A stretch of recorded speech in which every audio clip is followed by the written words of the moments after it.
Mux and Brian, the epic duo, his trusty sidekick, and the shaman guy. They kind of climbed up there, got near the fungi, and they started to be able to speak common, which they could not do before. And y'all kind of talked to them for a while. Basically, I think I wrote up a summary of the gist of what they said. They were like kind of bummed out that you killed all their friends, but they were like, no hard feelings, just don't kill us, we surrender. And y'all kind of asked about what they're doing here and what the big lab is, because you heard from Baby Boy, who is a canonical character that's still here, had escaped from what was like a enclosure that he like didn't fully understand how he was unconscious, got pulled in here, and then he woke up via dwarven resilience and just ran back through the way he thought was the exit, ran into y'all, helped you fight some things, Kuatoa, and there was also some like spider-like monstrous creatures that he helped you with, and then he kind of told you of his experience. And then the Kuatoas kind of linked up with that, and they said basically this is a lab, and there's someone named Sifa within the lab that had been doing experiments on the Kuatoa here, who are kind of native to this cavern, and she had been using them and combining them and like mutilating them and like doing just all kinds of body horror, terrible experiments upon them. A lot of their friends had died, trying to like enhance them, combine them with other creatures. They were kind of vague about it because they didn't seem like they fully understood it either. But they're basically enslaved by Sifa, and they fear her, and they kind of said to you, like, to oppose her is to ask for death. I think, Darcy, you saw, like, an antenna coming out of the top of the Epcot thing that looked like it was looking at you. And another piece of information they said is basically, like, Mux was saying the way that he's been inside the structure, and the way that it works is, like, you can't see inside of it. It looks like a big metallic sphere on the outside, but from the inside you can see out into the surrounding cavern. So he was saying, like, yeah, she's definitely watching us right now. She could probably hear us. And that was kind of, and then y'all didn't know what to do from there. You were like kind of devising a strategy, but I think that sums up everything. Okay.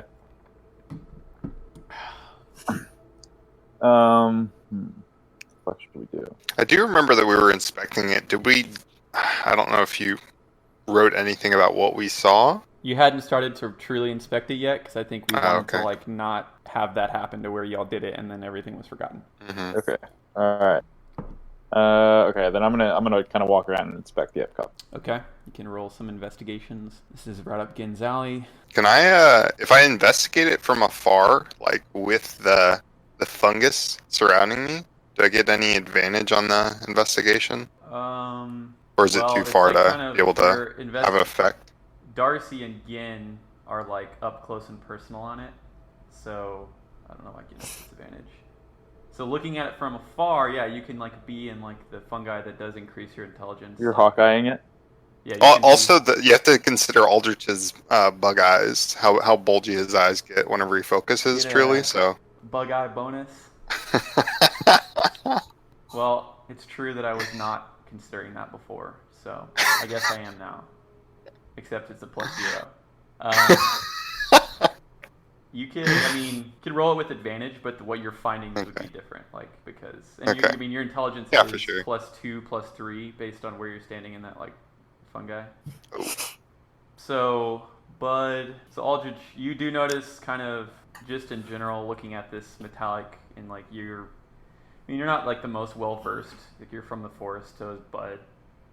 Gin has lived in a city, kind of advanced undercity most of his life, but they don't really use metal. It's more like natural stone and stuff. And then Darcy, where you're from, you probably don't have like a in-depth knowledge of metal alloys or anything. But Aldrich, you've perhaps read up on it before, and you can tell that this metal alloy is unlike anything you've ever seen. You can't really get a handle on like if it's like steel or silver, like any of the metals that you would know. You're not sure where it lines up. And then Bud and Gin and Darcy kind of circling around it. You can't see any discernible openings. There's no like seams that would normal type door entrances based on your cursory investigation. And there's no like activity around it or anything. There's this steel ramp on the outside that leads up into like the dome proper. that you have to like walk up a little bit in order to inspect the actual dome, but yeah, depending on what you're looking for, you don't really see anything apparent. Okay, so I don't see an opening or anything. Nope, not currently.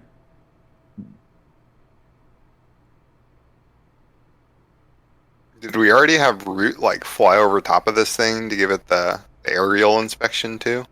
Yeah, Root flew around kind of the whole cavern. Right. And you remember from Root's eyes, Bud, there wasn't really like a big hole in the top or anything obvious. Oh, I left my zombies. You see Baby Boy walk up and he starts to just like take his warhammer and go like ping, ping, ping, ping against the metal. What the fuck is this? What the fuck? He's hitting it. Stupid. Not too hard. This book is stupid. Yeah, and like the last one, he just like swings a little bit harder. He was kind of just testing it.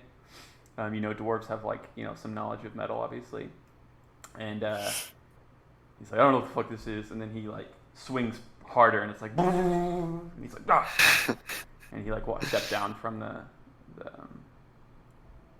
ramp. So the pool is it again? What's on the far side of the cavern from us? Yeah, The I was pool gonna of water? say, let's go inspect the pool.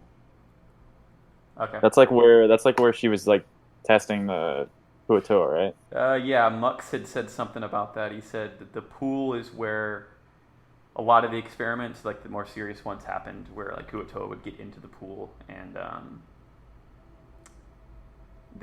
that's where she would do something to like cause things to happen, and a lot of them ended up in Kuatoa deaths. Okay, so y'all are going over to the pool. Yep. So yeah, y'all hadn't gone over there. It's revealed because Root did. And yeah, it's all like this deep blue pool of water. And kind of as we're all walking over here, I'll get Baby Boy over here as well. And kind of as y'all like walk away from the area where you were within earshot of Mux and Brian, you kind of see Mux like waving to you, and Brian's like, "Goodbye. We hope to see you again." And echoes throughout the cavern because it is a pretty. Don't big leave that area. fungus. Don't leave the fungus. Oh yeah, Don't leave the fungus, yeah, please. yeah. We definitely won't. We just love it over here. It's like he kind of described it before. He'd say again. He's like, it's like a spa for my thinky parts. It's real good.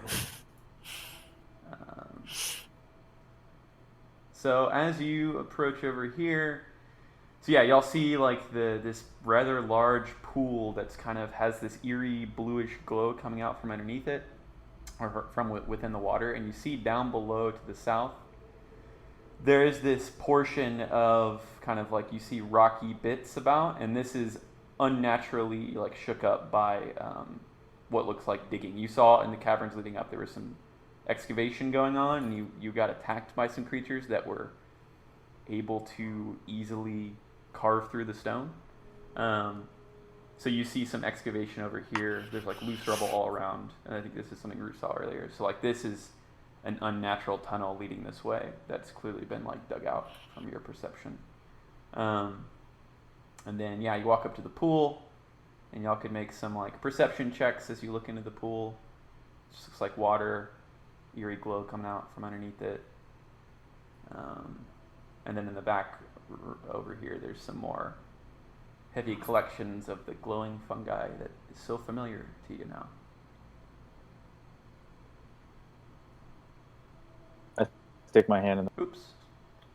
Double clicked. You're sticking your hand in the pool? Yep.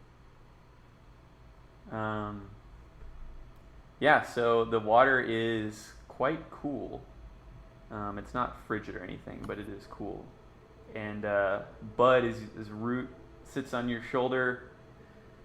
It kind of stares into the pool as well, and you see through its eyes. And Aldrich, you see this as well. You can see kind of submerged. The water's very clear, but there's like nothing to see until you look closer. And kind of deeper submerged within the waters, you see little bits of material floating.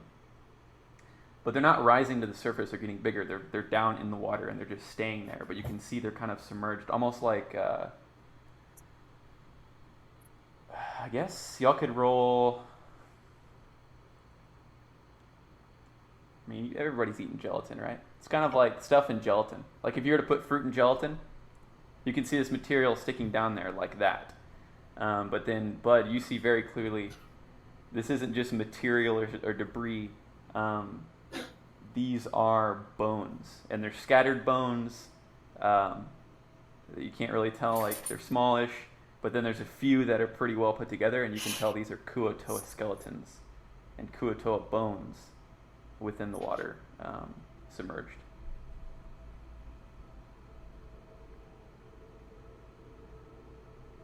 Ooh.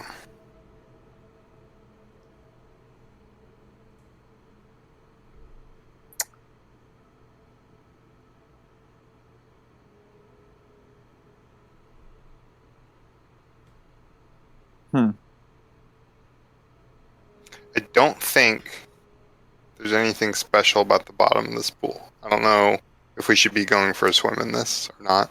Seems like a bad idea. Nothing happened other than the water just being. It just feels like normal, kind of cool. Yeah, nothing happened to you. You didn't feel any like effects or. I mean, y'all could roll like you could cast detect magic, but just your natural arcana and looking at this, like there's clearly some arcane or magical type energies of some kind within this pool, but nothing happened to you when you touched it. I guess, can we see the bottom of the pool, or like you're using the gelatin example? I mean, are the body parts just like floating in the bones? There's varying depths. You can't see like a discernible Okay. bottom, but there are varying depths to the bones. Some appear bigger, but that's depth perception. There's some that are closer to the surface, some that are further. Mm-hmm.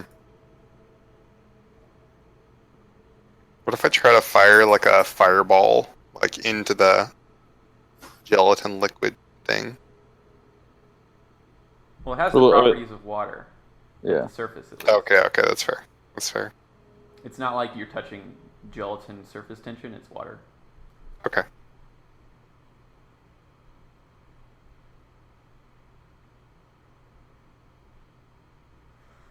Darcy sticks her head in the pool.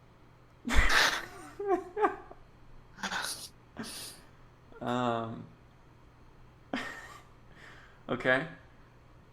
Yeah, so you dunk your head in.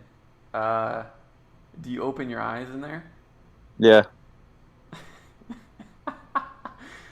Okay. The water feels good on your face, and it feels like clean and like cool, like not uncomfortably cool. Like you're just, I mean, you kind of get a jolt as any cold water submersion would do. And when you open your eyes underneath the water, you can see kind of what you could only barely see with your earlier perception check a lot better, and you can kind of see what I described to Bud earlier, where it's like you can see all these bones, and you can clearly see their Kuo-toa bones based on some of them being more collected, and yeah, it just goes far down as far as you can see, like just countless bones. I mean, it's not so much that it's like covering the whole like area, but they're just scattered all throughout as far as you can see, down and down. And you can just see this like low light, bluish light glowing up with no like source to it really. There's no like single mote of light at the very bottom. It's just kind of ever present. Yeah, there's no like. Yeah, I mean, I don't know what your intention was, but yeah, you can just see better underwater. But there's like a single mode of light at the bottom, you said? There's not a single mode of light. Like the water, Oh, I mean, okay. a light is kind of just ever present, and you can't Okay. really detect where the light is coming from. It's just kind of there. It's like natural light, but in a weird pool and like a. And on the edge of it, it's kind of built up, and it's not just like as you can see, there's like kind of a structure surrounding the pool, and there's like stone that's kind of carven and clearly man-made or Kuo-toa made maybe. It's not Yep. just like the cavern going down into the pool. Okay. Yeah, Gin would kind of walk all the way around. He'd walk over here. He's like, yep, the adrenaline rush for your mind is definitely over here as well. This is the same stuff. And he kind of does a full circle, investigating. He kind of saw there was like a passage leading this way. There's a couple directions it goes, so you didn't follow it. And Hey, then Aldrich, there's this over here What's that I up? was looking into. did you harvest some of that glowy fungus thing? Might be helpful for making potions later. Yeah, I have some in my bag. Dank. Yeah, I think you like took 2 or 3 of the little mushroom cap type heads. Yeah. I don't remember if I had like a vial or if it was in a container or something, You but just put it, yeah, I just have cut them off some. and put it in your bag. Mm-hmm. Sorry, what did you say the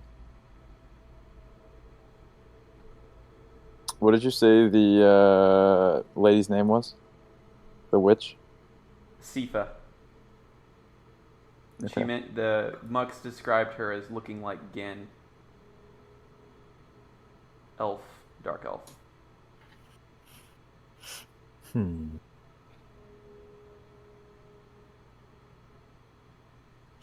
Gin would call out to everyone as he kind of, you see him wander off down like a chasm over here. It's like, guys, there's wow, this is pretty gross. What's up? He kind of, this leads down. There's a couple of steps. This looks like it's been excavated and dug down, but it's like kind of more well established. And it leads down to what looks like a pit that's full of just ivory, and there's a lot of other colors, mostly red, on it. You see kind of just a deeply stacked pit of bones, and some of them have blood on them, some of them still have like rotting flesh. It smells terrible. It's like Gen would say that's what like led him over here when he was kind of just searching the perimeter. And these bones are much more varied. They're not just smallish Kuotoa shaped bones. They're bones of what looks like a myriad of creatures. Gen doesn't get much closer to it than he is now, but he's like, it's a pretty grotesque operation going on here. Yeah, it's a real horror show down here. I'm not really bothered by flesh and bones, though. Oh, yes, it does make sense. I'm kind of, surrounded by living dead. Not really thinking. Darcy goes and picks through the bones. Yeah, you see Gin, he's sending his mage hand out to go and like kind of sift through the bones. He's starting to grab them, then you just like walk up and get it up close and personal. It's like, oh, okay, well, if you feel it's safe. So yeah, I guess you're gonna like investigate the bones, or what's your objective? Fuck. 2 and a 3. Those are my first 2 rolls. Let's get those bad rolls out of your system. So yeah, these bones, some are intact, and like I said, some of them have flesh and blood on them still, and some of them are just straight up mangled and like garbled and crushed.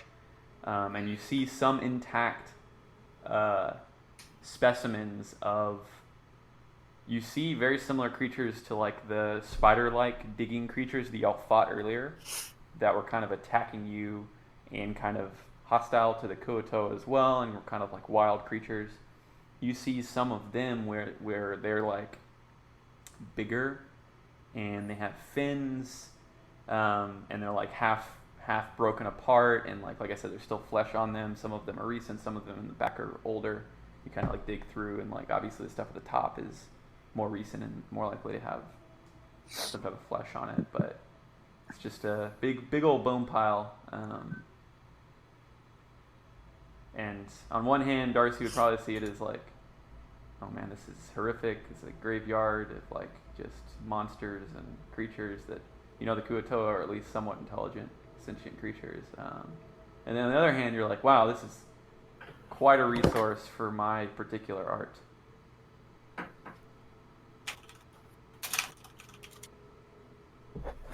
Darcy keeps that in mind. Well, I don't know. What do you guys think we should do? We could try to draw out the Sifa person, or we could continue exploring the cavern. looked like there was a passage to the north. Yeah. Let's just keep going. I could put like an alarm spell or something. I don't know how much it'll help, but if we keep going on this unexplored cavern, I can put like an alarm spell somewhere near the entrance so we'd know if somebody was. But I don't know if it's worth doing because I don't know. Maybe the two guys that we just talked to would trip it, but it wouldn't hurt. Or we can just walk in there. Is there an entrance? Can't we go? Or you're talking about toward the north side of the cavern, not the capital. Yeah. This way. That's what I mean.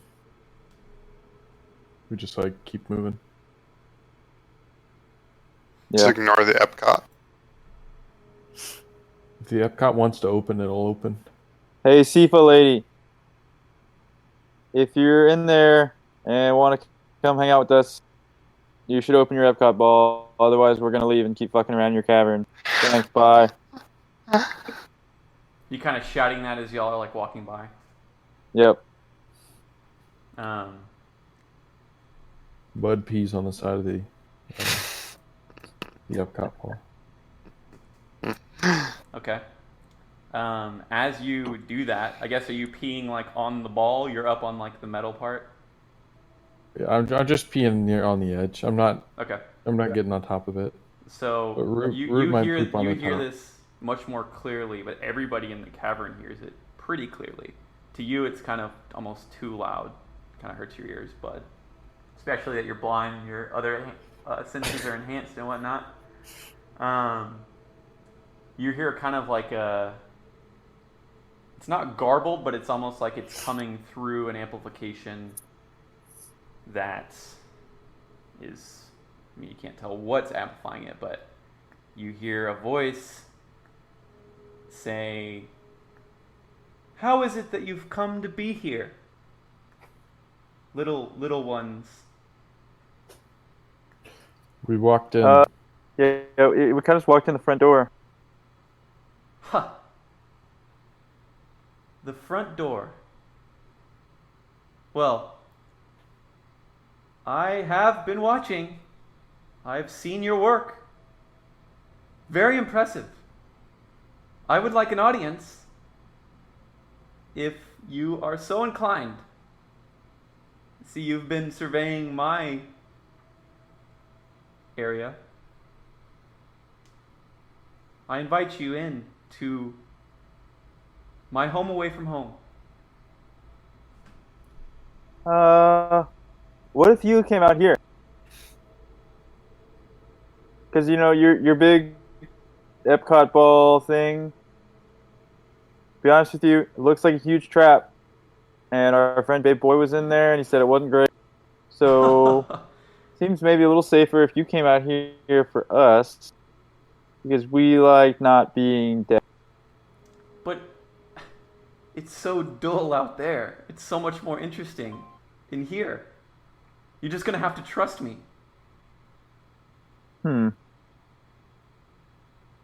That doesn't seem.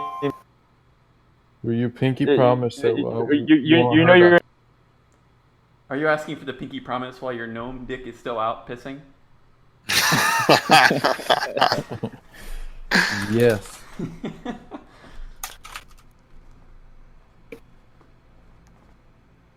Yes, I promise. In fact, I expect the opposite of harm will come to you. No, I don't That's want what that. you're I worried just about. don't want harm. I don't want you to help me. Or be nice to me.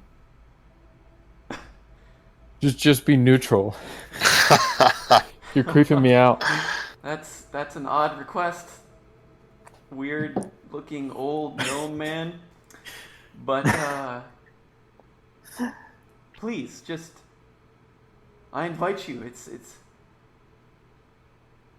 It's my pleasure to host you.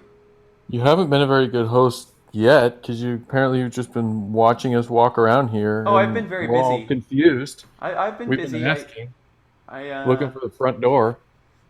Normally I would be a bit upset at the intrusion and the mass murder of my They subjects. started the fight.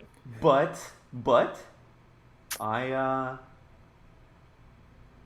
inviting you in. I want to speak with you. You have shown me another way. I think there's a conversation to be had here, and I want to have it. I'm not your enemy. The Kuatoa weren't either, but I don't mind. No hard feelings, if that's what you're worried about.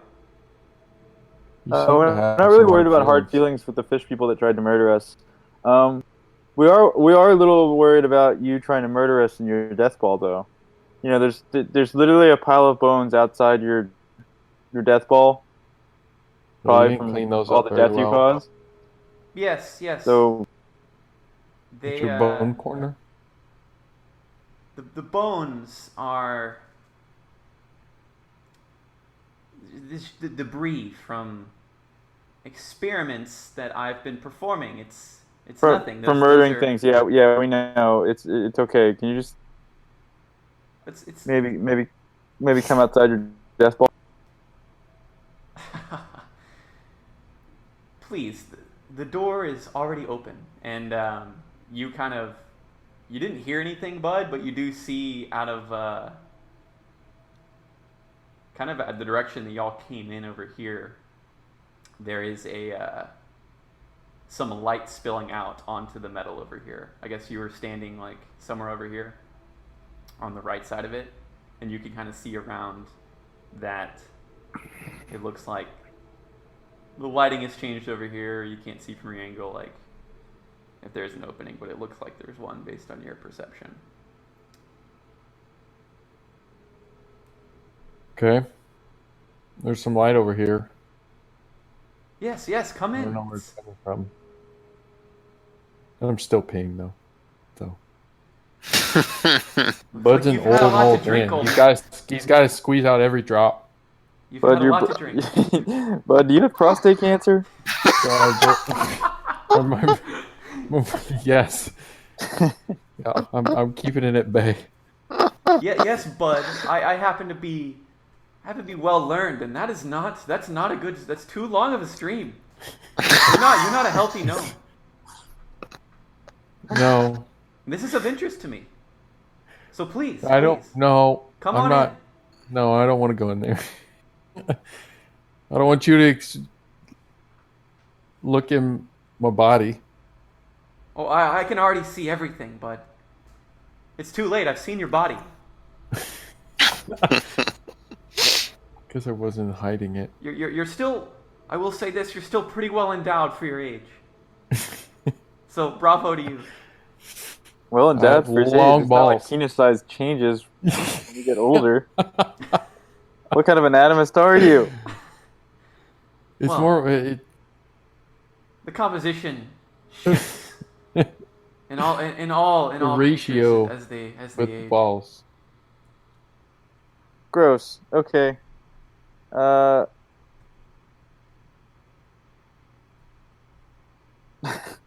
don't want to go in there.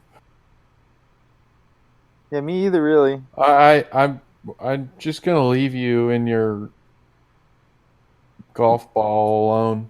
I don't think we actually want to talk. So sorry. At least I don't. But why? What? But thanks. How can I persuade you to have a conversation? That's all I'm asking. By coming outside. Don't you want to see me? We're kind of just wanting to meet halfway. We've already come like 90% of the way to this conversation. By coming all the way in this cavern and slaughtering all your people and then standing right next to your little house. You have so at least come outside. Some of my resources. You're in my home. Unannounced. And I am treating you very respectfully. All I ask is that you come into my invitation in my home. I don't understand what the problem is. I already told you it's so much more interesting inside my house than in the spooky, cold, and I want to try boring to. cavern outside. I want to try to like firebolt some of this, like a big patch of this fungus, and see if I can destroy it. Okay, the fungus where? Which side? I mean, wherever a decent patch is, like over here. You still on the other end next to the pool? Yeah, I'm over here. Now, So my fancy. you're just gonna start shooting fireballs. So you've stopped Yeah, I mean, I pissing, can do it from farther away. and you've 'cause it's walked a all the long- way over there. I'll be over here. Okay. I'll be like here-ish because it's 120 feet. Yeah, I want to try to destroy it. Like see if all I of can, it, like, or just a burn it. patch of it. I mean, a big patch. I want to see if I can actually like destroy the fungus. Okay. So you start shooting some fire bolts over there. Yeah. She's like, please, what are you doing? And like the fire bolts start to hit the area. She is reacting to that, and you see as the firebolt hits, and you know like the whole cavern's been kind of moist. This fungi is rather moist, and whenever Bud was harvesting, I mean, Aldrich was harvesting some of it. It was kind of liquid gelatin-like as well. So you see the fire hit it, and it doesn't ignite or anything, but like the force of this fire repeatedly hitting it is kind of like messing up the structural integrity and kind of breaking the composition of one of these patches. Yeah. But it doesn't like set aflame. Yeah, while she's like saying please and Bud's destroying shit, Darcy's gonna cast invisibility on herself.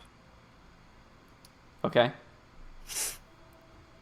So Darcy, you flick your fingers, whisper some incantation, and you are now invisible.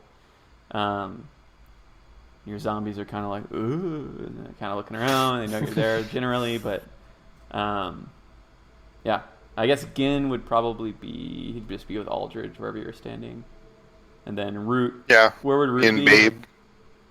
Root's Babe. flying high. Root's flying high?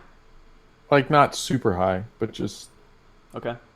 he's generally just over my area. So if Root was like a torchlight animal, would he be on attack, defense, or scout mode, I guess? He'd be on scout mode. I mean, I think he'd be. Or you could take all your items you've picked up and go back to town and sell them. It'll take like 3 minutes. I'd just be completely blind. Does That's true. I mean, I think he would be sticking closest to me because we're clearly a little bit on edge. But not he's never too close unless I ask him to, so that if I got hit, he would get hit also. So I mean, he's just kind of in general like a couple feet above me, just staying near. But close enough to where I can like kind of easily direct him to see where I need to see. Okay. So yeah, she's like, what do you it's a very valuable resource that, based on what you're doing right now, I think you would be very interested in, Mr. Bud. You're destroying something. I'm creeping into the Epcot ball right now. Okay. So what? Your zombies are just staying where they are. You're just leaving them there, and then you're moving. Yeah. Okay. But Bud is gonna try to My go. zombies are kind of like yeah. like huddling together over where I was, so it's sort of semi trying to conceal the fact that I'm not there anymore. Okay. So yeah, Yeah, but are you closer to the Epcot ball where you're peeing, or are you like? No, over I there? came back. I came over here. Okay.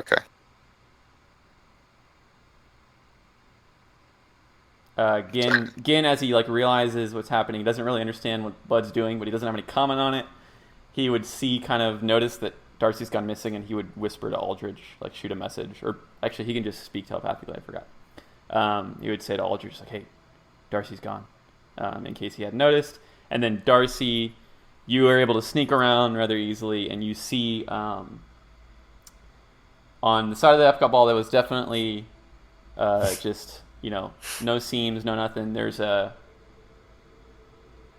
doorway open. It's about the size, like man-sized, like twice your height about, and it curves over at the top, kind of like the entrance to like any house. And you see from inside, it's dark inside, but there is lighting coming out, and it's like kind of greenish bluish lighting, and you see kind of like it's flashing a little bit. And as you creep around, you see the inside of what looks like a lab. There's tables, wizardly effects. But it's dark enough. You have dark vision, but it's dark enough that you can't see like any figures or humanoid type. Like you're probably looking for Sifa. So I'll reveal this. Only you see this, but I think everybody's gonna see it. The way this works with like GM layer is like I don't actually know everything that's gonna be revealed. See what happens. So that is what you see generally. Dome shaped rather than rectangular, but the thing that you do notice and what the light is kind of coming from is in the back of the room there are these kind of huge man-sized and bigger vats of greenish bluish liquid, kind of the same color that you've been seeing the fungi as, and you kind of on the outside looking in, that's what you see, and then you could move in if you wanted or do whatever you want from there. So I'm gonna whisper. While that's happening, I'm gonna whisper it again. Like, yeah, we should just keep like talking to her to distract her. Since Darcy's going away. Gen's like, that's a good idea. I keep shooting. You're shooting the The fungi in the far room? I mean, clearly, Bud thinks that she's like, or whoever we're talking to needs it. And I want to like draw her out of this. Oh, okay, that's fair. And I happen to be distracting. So I'm trying to just like destroy what seems to be a precious resource. So I guess I'll ask Steve a question. So I'll just yell into the... Again, we can't... I mean, we just hear like this voice coming from it's the kind bubble, of just right? We can't really it's tell. like announcing, and it's definitely coming from the ball, but you can't tell like, where it's sourcing anything. And while you're asking this question, Aldrich, Baby Boy, Gen, and Bud all can roll perceptions. This is to hear something. Darcy, you're kind of focused and you're moving, so you're not going to roll this, and it's kind of happening not where you are. Yep.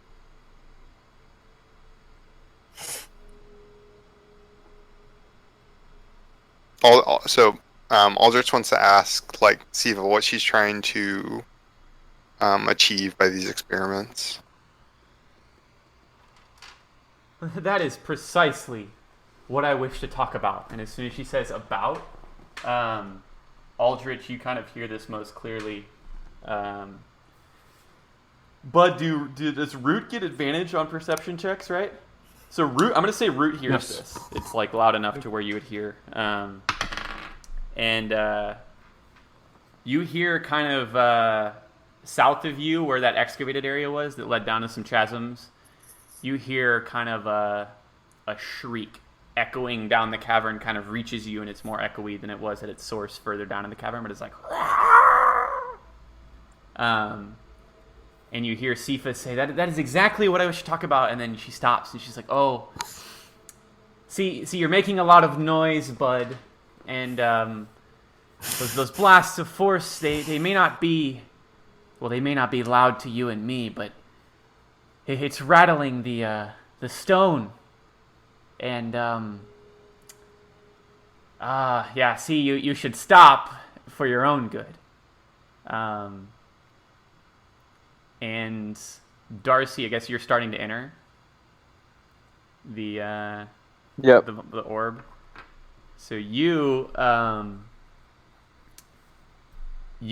start to hear she's like speaking this as something is entering the frame from a stairwell in the top left corner. It's the ladder on the map, but you see something begin to like come down the steps, and her voice gets louder to you, and you see a figure. How do I reach this? Damn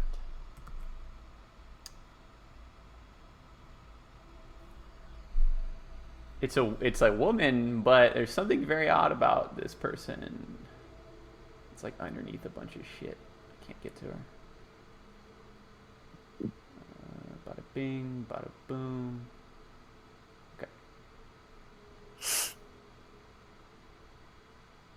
you see a dark elf like torso start to come down the stairs, but then you see like her lower half is straight up like serpentine, and she's like slithering along, and she's a lot taller than like a normal elf-sized person, and she kind of comes down and sits at this circular, circular like desk type thing, and she's still speaking, and from your perspective it's like you're just in the same room as her, but her voice is also emanating to everybody else outside. All this weird action economy. Okay, so sits there.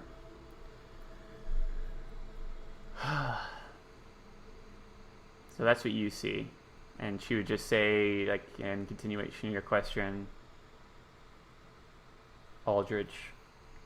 Mm-hmm. It's like that's exactly, precisely what I wish to talk about. I can tell that y'all have an arcane eye and are very, very much well versed in the type of things that I am as well, and the experiments are. They're going to change everything. Don't you wish to hear more? Yes, but it seems like neither of us is finding any middle ground. How about we meet halfway, like in the door? So, like, you come to the door, we come to the door, and then we go from there. And why are you so interested in having us meet halfway? Why are you so interested in not? You're making it seem like... You're not being a very good host. You're making it seem like you're being a self-proclaimed good host. I'm being a good host. I'm inviting you in out of the cold cavern and into my warm home where we can have drinks. But Bud, stop with the bolts. Just give it a rest over there. What a waste. Come on. What? It's a cantrip. I'm not wasting anything. Those fungi bulbs are not a cantrip, I'll have you know. And they happen to only grow in this cavern from what I've ever seen in all my travels. This is a very unique place, and what you're doing is a waste. Well, you're the one that has this all. I'm gonna try to creep up the ladder while she's talking. Okay. So now I'm gonna say you can roll a stealth check. That given that you're still invisible, but you are. Can I have advantage because I'm invisible? Advantage because you're invisible? Well. Because you could be sneaking in there not invisible. Yeah, and still potentially do it.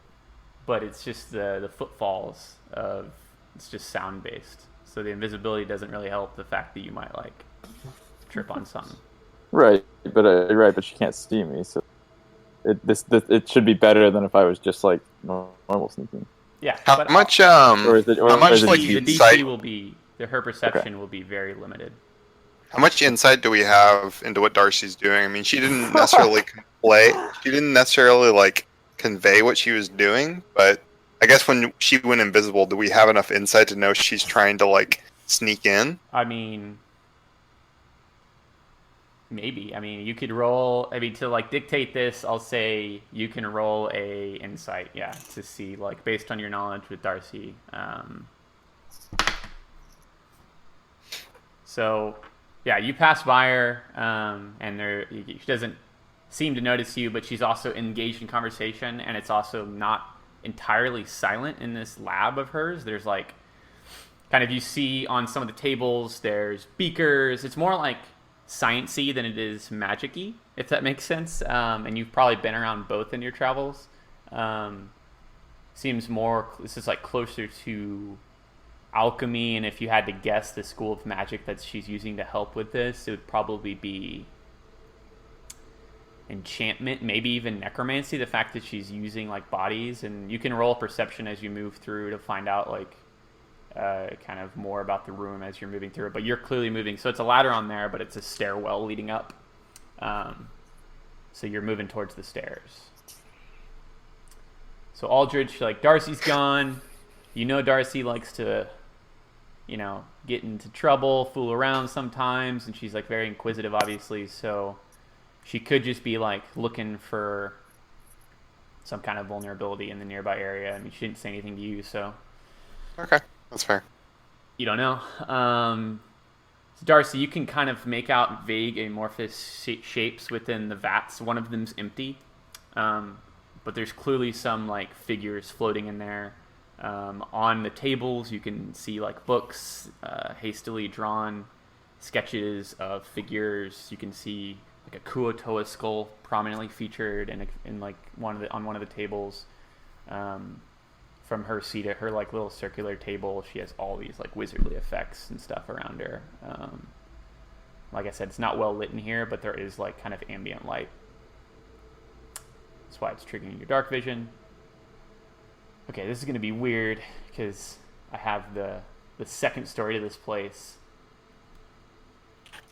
like in the same area over here. So once you get up there, I'm gonna open it up and it's gonna look weird on the map, but you have to bear with me. Okay, so what is everybody else doing? I mean, if we don't have really much insight into what Darcy's doing, I mean, we're just doing our best to keep her in conversation. I mean, I was going to say if we had any indication of what she was doing, we could just make noise to try to like distract Sifa. But I would say based off on the information you gave us, I don't think we have enough insight to know what Darcy's doing. So I say we just continue the conversation and try to get her to come outside, or at least again meet some middle ground. Because we don't know what's going to happen when we go in. Okay. It's been long enough where Bud has to pee again. You like drinking out of like the glow pool with bones in it? Oh, I'm just an old man. Okay. Your water skin's like at 30%, I guess. Okay, so you cease your firebolting, and you head back towards the edge of the dome. I mean, Or are you gonna pee somewhere? Go pee in the pool. Is there an old one in the pool? That's a tremendous question. I'm gonna pee into the pool. Oh shit! At least try. That was terrifying. Right as you said, I don't know where it is now. Right as you said, is there an old one in the pool? On my second monitor right here, a bug just flew and hit my screen that was larger than like a small insect. I don't like that. I don't Did like it that land at in all. the pool? No, it hit like right where I'm looking at my screen, which is near the shit. pool, and it just like it thudded, and I have no idea where it is. I don't like that. Well, so you're gonna go piss in the pool, Darcy. You are heading upstairs. So, Sifa, are you intimidated? Do you think we mean any harm to you? I'm starting to be intimidated. You know, I came with nothing but open arms. As I said, you walk in here kind of. Your first foot forward is that of an enemy, killing my subjects. But I've overlooked that, and I am inviting you in. So how about what if we lay down our weapons? Would that make you feel more comfortable in coming out? I feel like that's a decent middle ground. I appreciate the sentiment, but I'm no fool. I know all of you except for the bearded fellow there. You have no need of your weapons to be a threat. Your weapons. Don't we need a spellcasting focus? I forget. I guess Gen doesn't, right? Forget how the. Yeah, I mean, it depends on what your focus is. If it's just like a book or whatever, it's like in your bag. I mean, it depends on what you mean by weapon. If you just mean like your stabs, then she's like, whatever, you can still cast spells. She sees into it if we're just like, let's drop our non-weapons. And yeah, I mean, I'm sure she knows that stabs are... Baby boy's kind of just like, he's like swinging his hammer. He's just like bored. I'm not going back in there. Fucking stupid. He's like, were you gonna kill me? What the fuck? Why was I in there? It's like, oh, see that you have to let me apologize. Hit some fungus with that hammer. What's that? How about you apologize in person out here? so that we can trust you. Oh, you are so insistent.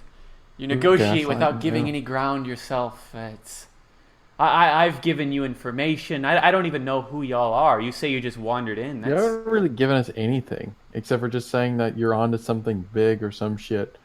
You have given me nothing. I have told you. You know my name. I would have given it to you if what do you want to know? My subjects over there hadn't told you my name and told you of performing experiments. I mean no harm to you. I may mean harm to ruthless, insensible cavern creatures and Kuo-toa, but clearly you don't give a damn about Kuo-toa. You slaughtered them like they were nothing, like they were goblins of yore. So what's up with the second story of this place? Okay, yeah. So as all this is happening, you see on the second story. Give me one moment. GM lay your stuff. So the second story, you kind of walk up, still invisible, and it's a smaller room, and it has like one huge source of light that's kind of flashing as you walk up on the stairs. It's echoing off the walls as you come up.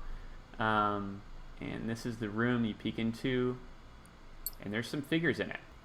The first thing you notice is this huge like electrical like orb in the back, and it's the thing pulsing, providing all the light in the room. And it's big enough to house things within the orb.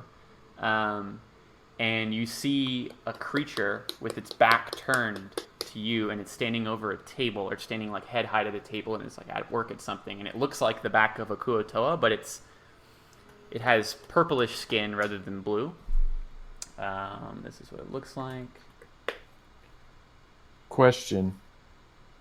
Yeah. Was Darcy, were you able to tell if the voice was coming from the snake lady? Like, was that creature the one that was talking? Yes, that would be something Darcy would have noticed for sure. Okay. She was definitely the one whenever she walked right by her. So you can roll me a nature check, Darcy, for one of the things you see in the orb. Okay. So nice. You see a Kuo-toa kind of like in fetal position, smallish, kind of like a normal Kuo-toa. And then right next to it, you see a creature that is pretty rare and like pretty ominous. And it looks kind of inert, floating idly within the this orb of like kind of raucous energy, kind of right next to, and they're like both floating and encircling one another. You see an aberration known as a mind witness, which is, it's kind of like beholderkin. They're intelligent, telepathic aberrations that are quite powerful and known for their ability, like beholders, which everyone knows, to shoot psychic rays that can do a variety of things. But so you notice that. So you see purplish Kuo-toa that's at work at the table, and then two lifeless, inert figures within this orb kind of rotating. And then as you take a closer look, you can see on the table is a humanoid figure lying down, and it's a woman, and it looks like another drow woman that's on the table, and her eyes are closed. She doesn't look dead because she's kind of grimacing, but she's also incapacitated. So you see this full ensemble of activity up here. The Kuo-toa is lying over her and like kind of fiddling with things. But that's the main thing happening in this room, and then on the sides there's kind of like below there's a bunch of arcane wizardly effects and whatnot. Does the drow woman resemble the drow part of the snake lady I saw? As in they're both drow like females, yes, but it doesn't look like the same person, if that's what you're asking.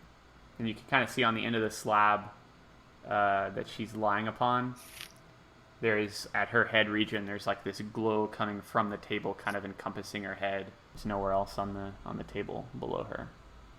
It looks like she's like, harnessed down. Well, I appear to be in a relatively precarious position.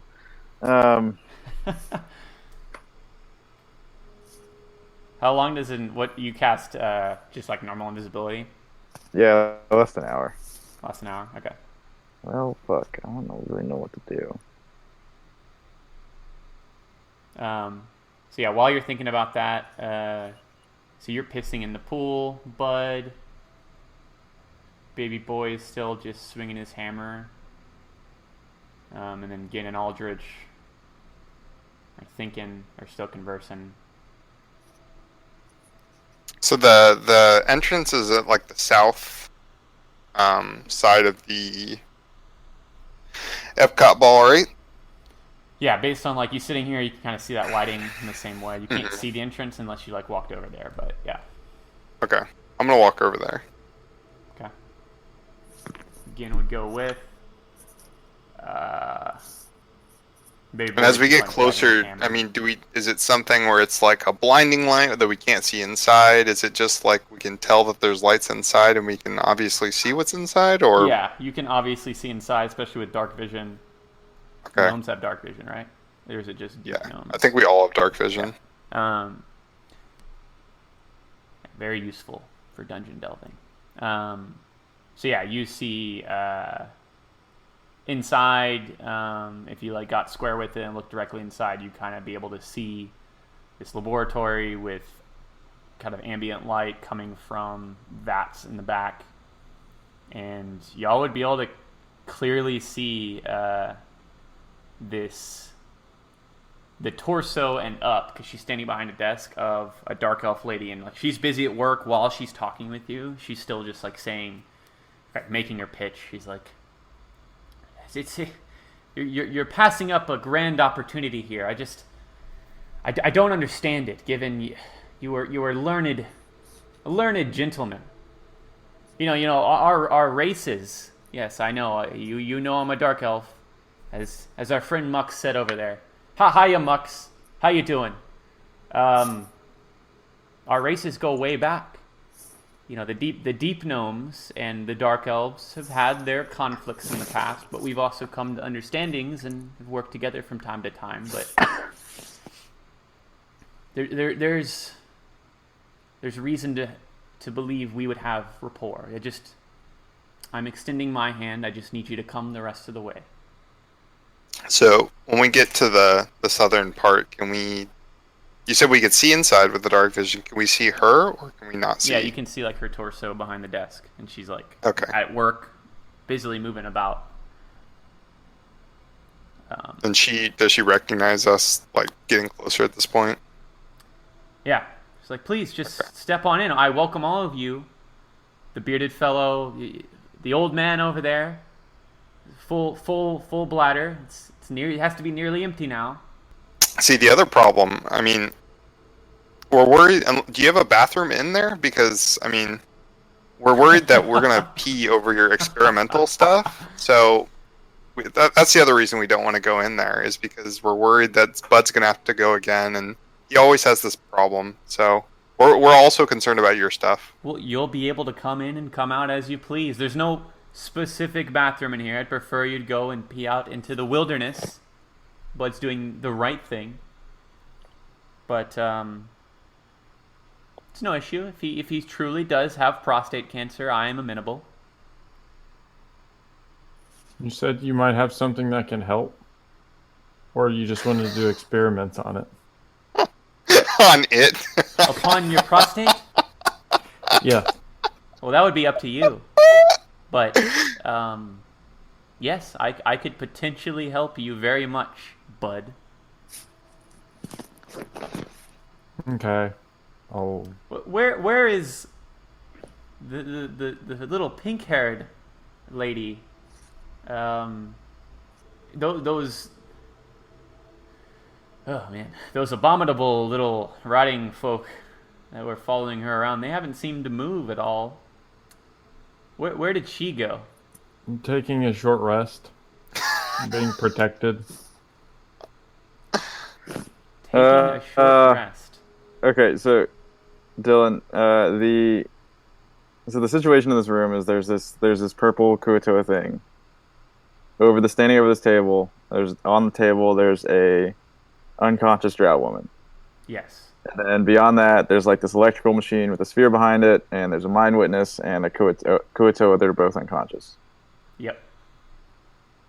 But the drow woman looks semi-alive, but out of it. Yep. Fuck. Well, I'm not gonna do that because Darcy wouldn't do that. And you can roll. You could roll a perception check while you're sitting there, kind of inspecting the area, thinking through what your next move is. Yeah, so you're just sitting there. It's like kind of a dark room, but it's well lit from this orb. But yeah, you just nothing doing that there. All right. So, fuck. Okay. All right. I'm gonna start climbing back down the stairs, and I'm gonna cast slow on what's her name? On Sifa? Yeah. Slow. Okay, so that's like an area of effect spell. You're gonna center it on her. Yeah. To where it's obviously not hitting me. Okay, so when you cast that, your invisibility would drop, right? Yep. So when would on like you're just on the stairs when you cast it, or when? Actually, okay. So I'm gonna try to sneak back down, and if it looks like she's noticing me, I'm gonna cast it. Okay. So as you're going down the stairs, sneaking by her like desk, you can hear her saying some of the things she'd been saying to your allies outside, and then you can roll a stealth. Okay. So you're able to sneak past her. She looks pretty busy. She's like, her face is in a book. She's picking up like beakers and moving about. She does not seem to obviously notice you. Okay. Once I get to the door, I'm gonna cast slow. Okay. So it's a DC 16 Wisdom. Okay. And that's gonna reveal me. So slow. What does slow do? Affected target speed is halved. Keep -2 penalty to AC and dexterity saving throws. Can't use reactions. On its turn, it can use either an action or a bonus action, not both. And it can't make more than one melee or ranged attack per turn. Creature attempts to cast a spell. Roll a d20 on an 11 or higher. The spell doesn't take effect until the creature's next turn. The creature must use its action on that turn to complete the spell. Okay. Okay, so you cast spell, you're revealed, and you feel it take effect on the area that you cast it. So, what is the radius on this? It's a 40-foot cube. Oh, jeez. If possible. Actually, Dylan, how does this work? Would it extend through the floor up to the ceiling? Because if so, I would definitely try to do it to everybody. 40-foot cube. Yeah, I mean, it's not. This place would not be. I think it would still affect the upper floor. So then, okay. So you can roughly like measure it out and draw it on the map where you want to cast it with the draw shape feature. Okay. Let me see. So, yeah, I guess kind of. Let's see. Draw shape.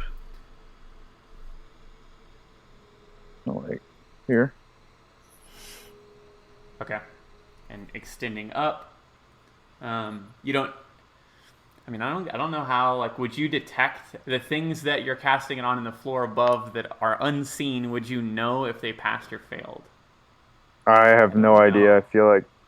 Yeah, I don't know what like my connection is to like the spell. I would say you wouldn't know for things you like can't see the reaction to, but you do cast it in a way where it would affect at least part of that room up above.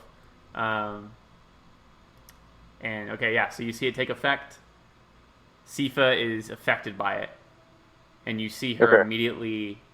You appear, and she immediately like turns up and looks directly at you, and she's like, What are you doing, pink hair?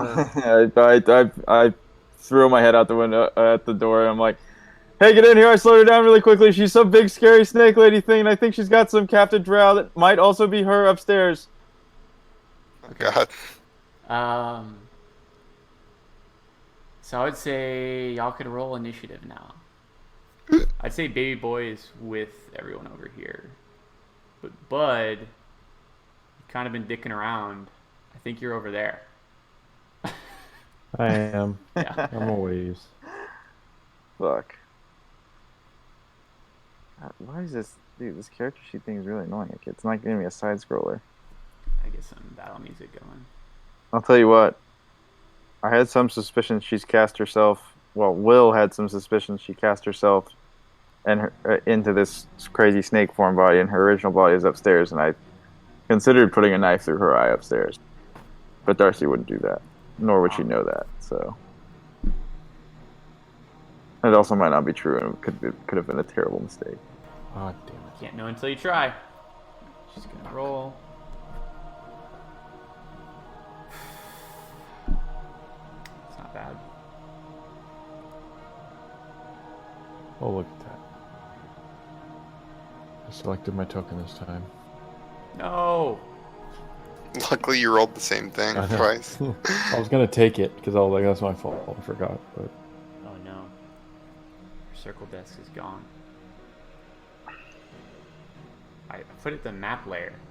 Everybody rolled really high. Okay. So she rolled highest. So you see her rise to like her full form upon her like snake-like form. Gin and Aldrich and Baby Boy see that kind of like for the first time, and she points her finger at Darcy, and she's like, "What a waste! Be gone!" And she starts to cast something. So the slow effect, that is, It takes her she 2 has to roll. turns to cast them.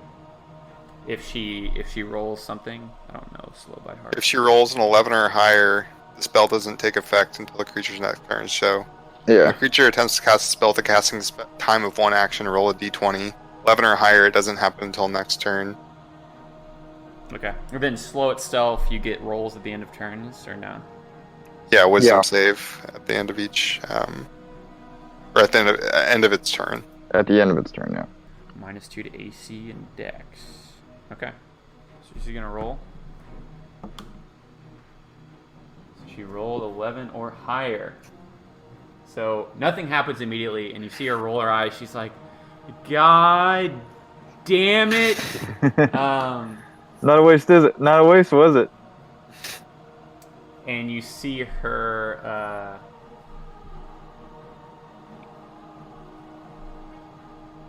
She moves back. You see her like slither behind her desk, and she goes back and like slithers her way like behind the. Start to be behind like the vats, and it looks like she's like trying to like shift and hide back there.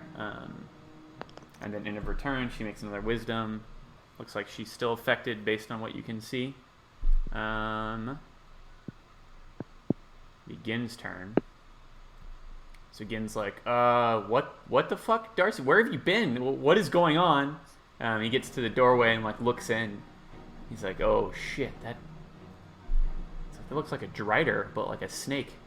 And you would know from Gin, like y'all have spent enough time with him. He's been. Driders are like spider dark elf combinations that in like the Underdark, where like the big drow cities are, typically males that like fuck up in their society or like make a grievous error. It's considered a fate worse than like a death, worse than execution, to be turned into a drider, which is a half snake, unthinking. Half spider, half man, unthinking, like, abomination. So he says that as he, like, kind of sees her, like, half snake form. He's going to cast Armor of Agathis on himself. He's like, oh, fuck. Do I not have that as part of my character sheet? Nope. But yeah, you see like this icy armor start to like percolate around his body. You don't think you've seen him cast this before, so this is kind of like a new thing. But he's like, well, if we're gearing up for a fight, then I'm gonna need a little extra protection against such a beast. And then Bud, it'd be your turn.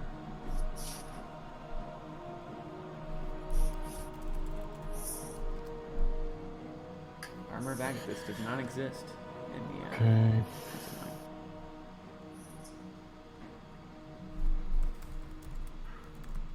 I'm trying to remember. Yeah, so I gained 15 extra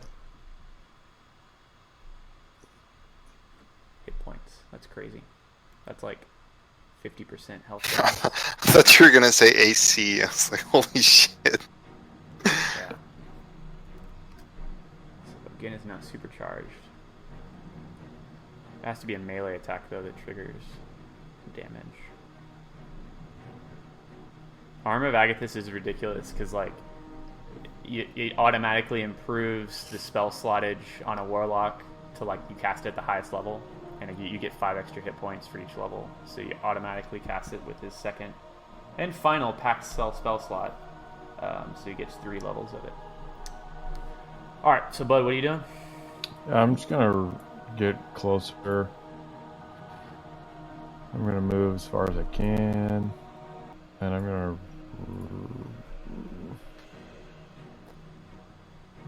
I think I still have mage armor.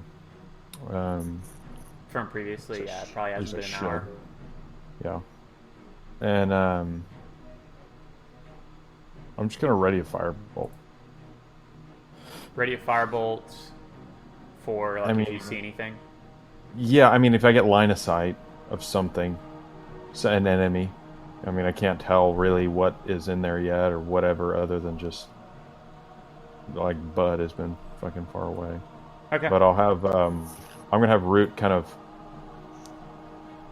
have him go a little higher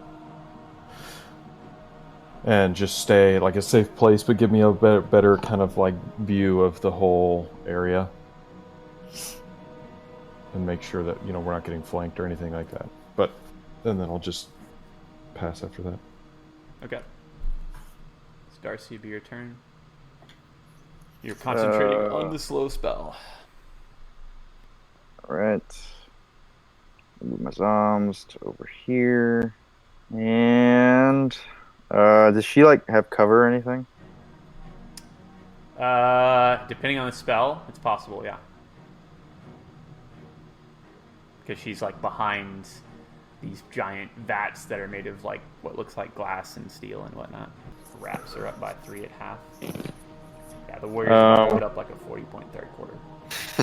Is there a way I can get a better angle on her? Not easily, not unless you like moved and got like point blank or anything. She's kind of like shifting behind this, and I mean, yeah, depending on the spell, she would have some level of cover. Okay, all right. I'm just gonna stay back here and cast Scorching Ray at her. Scorching Ray. And these are like glass vats, right? Yes. Okay, so if I. Okay, all right. Scorching Ray it is, and she has -2 to AC. Let's see, is all my shit filled out correct?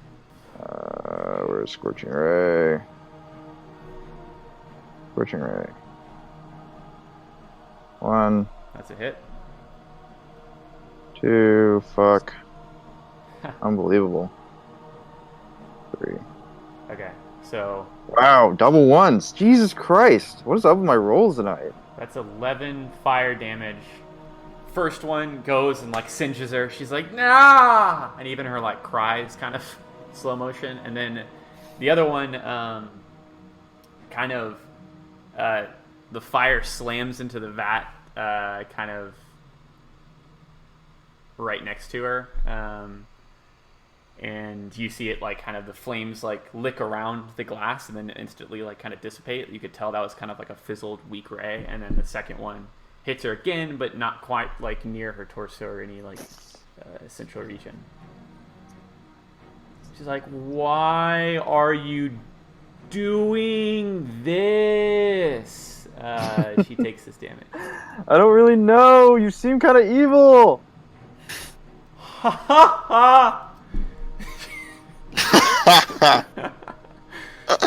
Then if you're done, it'd be Aldrich's turn. Okay. I'm gonna move into the battle Did arena. you move your zombies closer also, Darcy? Oh. Yeah, I did. I moved them already. I'm gonna move into the battle arena. And... Shit. I want to know how to find. I'm gonna try to find that real quick. Make things weird for a second. There it is. Okay, so what are you doing? Sorry, I didn't hear you. I was waiting for you to get the desk out. Do I have line of sight? Yeah. Or is it... Okay. Yeah, so she has like some cover, so like it looks like it'd be harder to hit her with like something like Scorching Ray. You saw Darcy just hit with 2 out of 3, but yeah, she's kind of moving around behind it. Okay. And I guess the way the slow works is like if you go in the slow field, Yeah, you're I under think the it would effect. include allies. Okay. Even the caster yourself, like if Darcy moved into it, would you affect it? Get affected? No. The slow doesn't like. Does it stay there and then things can enter it and get affected? I don't. That's what I'm trying. I Based on don't this think so. description, it doesn't. That's not what it seems like to me. Yeah, because it's like you choose up to 6 creatures. Yeah, no. Yeah, it doesn't affect people that move into it. Okay, so that cube doesn't really need to be there anymore. Okay. Yeah. Yeah. There we go. Okay, cool. I was gonna delete it, but I could risk deleting the map as well. Just the room map. Because in order to have things stacked on top of each other like this, those have to be in the token layer, which makes things weird. But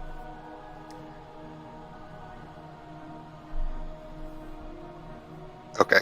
Well, I'm not close enough. Do a witch bolt.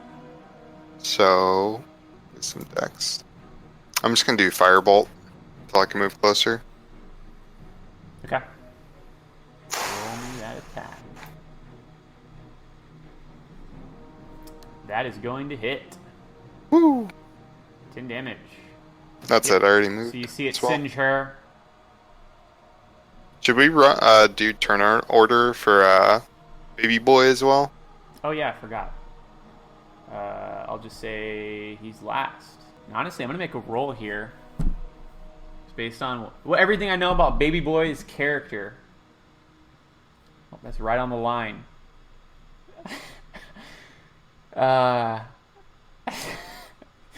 So he sees Darcy like come out. She runs out and she's like, all this stuff's happening.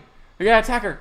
And then you see Gin and Aldrich run up and they're like, all right. Gin's like slaps his arm and he like starts to get iced up and he's like, all right, fucking let's do this. And then Aldrich runs in and shoots a firebolt.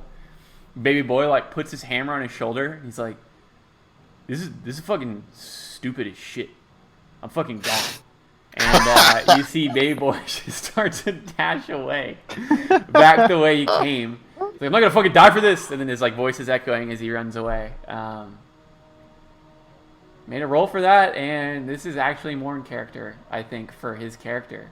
So he, honestly, because you didn't consult with them before about like this being the end game of what y'all were probably gonna do, I made a roll. Yeah. If y'all had like talked through a plan and been like, "Hey, we're gonna attack her and do this strategy," I don't think I would have rolled. But I just rolled, and I rolled a 10. So this is what's happening. That's fair.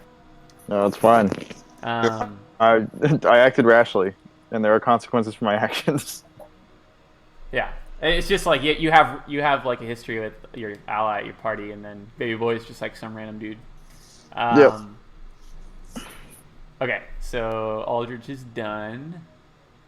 It's Sipha's turn, and then the spell she casts now happens, right? Yep. But she has to expend her action doing it. This turn? Yeah, Yep. on an 11 or higher, the spell doesn't take effect until the creature's next turn, and the creature must use its action on that turn to complete the spell. If it can't, the spell is wasted.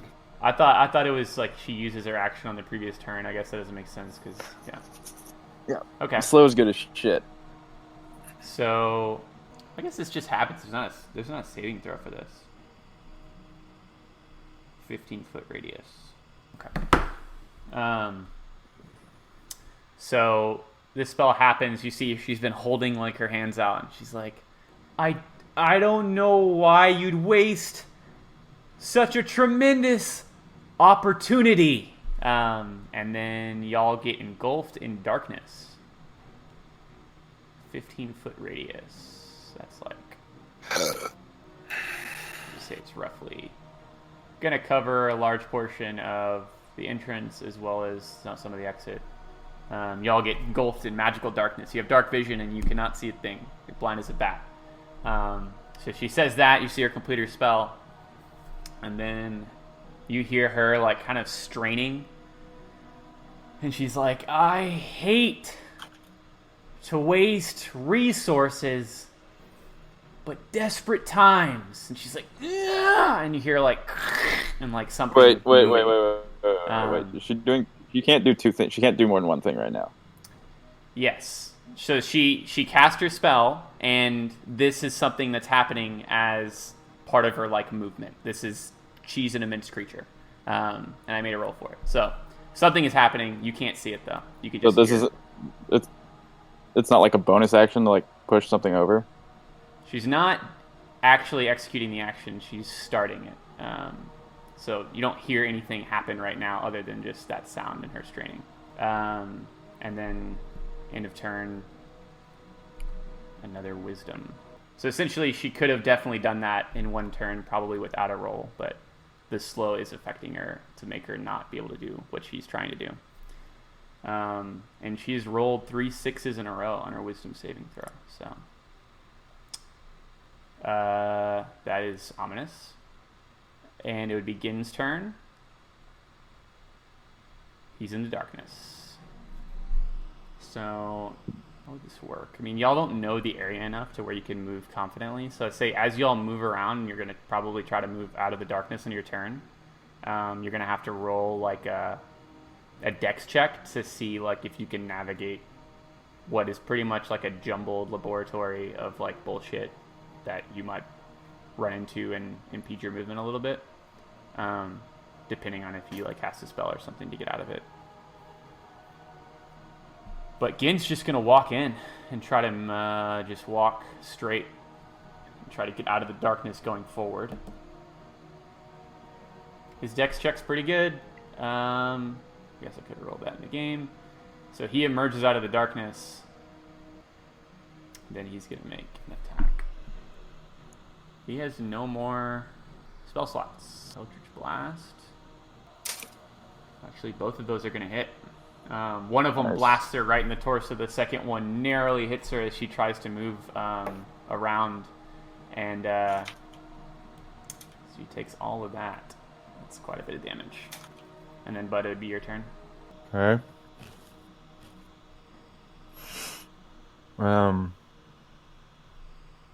Is the entrance right here? Like right where the zombies are? Nope. It's right here. Oops. Right here. Okay.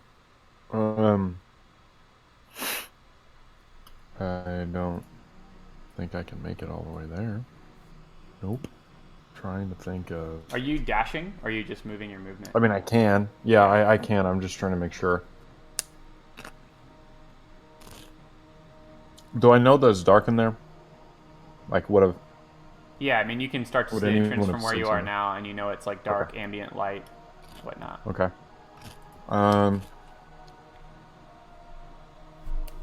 What I'd like to be able to do is get... I want to get close to the entrance. I use my dash. And I want to try to, like... I think I can... So Aldris and Darcy are still in the darkness. So yeah, I guess you get there and... Yeah, I mean, I'd like to... You can't see in at all. Yeah, okay. Sorry. I forgot the darkness. I mean, I would call in there and be like, hey, fucking come this way if you can't see anything. Like, try and follow my voice at least outside. If you can. I don't think I would just blind walk into the darkness. So you'd, like, call out to... Yeah, and try and, like... not just like see like what's the deal, but also, I guess, I mean, I assume. Yeah, I mean, I'd call it loud enough in the hopes that maybe I would be able to guide them towards a direction if they can't see anything. Okay. And as you're moving over here, you can roll perception, like just passively on your turn, as you're like moving on the outside, and then Darcy would be your turn. You hear Bud calling in from outside. So Bud, you hear as you're kind of moving around, like both from like the excavated area over here below you, and then also this way, you hear two different noises from the excavated area. As you walk by it, you hear the shriek again, like the this time it sounds just a little bit closer, still in the distance echoing down the chasm. But then on the way you came in, you also hear it echoing in the chasm.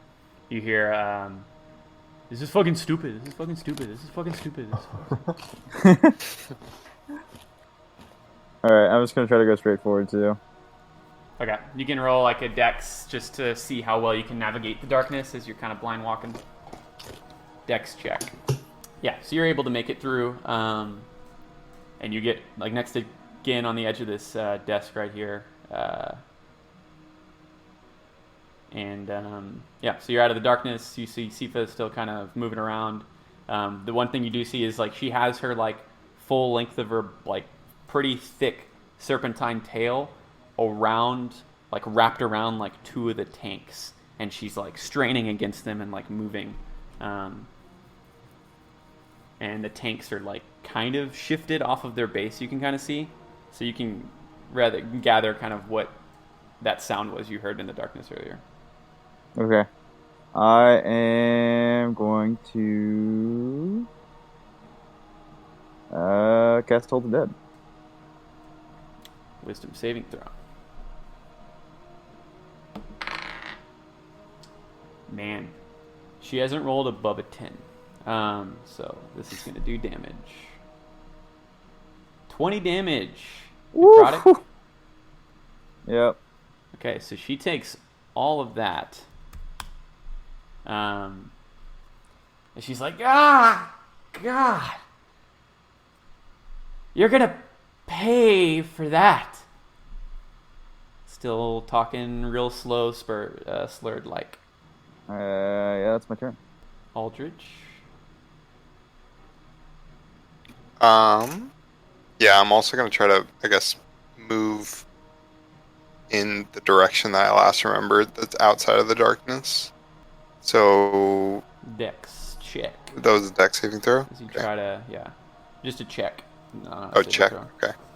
Okay, so I'm going to say your movement is like halved as you try to move out, but you don't really need your full movement to get out. You just kind of stumble over like some of the desks and tables that you're trying to move past. Like you like stub your, more so like your waist than like your knee, because you're tall or not too tall.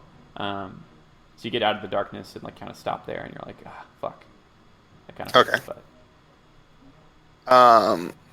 So does Aldrich see kind of what's going on back there? I mean, he heard the noises. Yeah, you can kind of see the same thing Darcy saw, where she's like behind the vats, both hiding behind them, and now she has her like tail wrapped around two of the tanks, and she's trying to like do something with her body, which again is like if you spread her end to end, like her torso with like the full length of her snake bottom half, she would be like the length of like more than one like man, like human. Okay.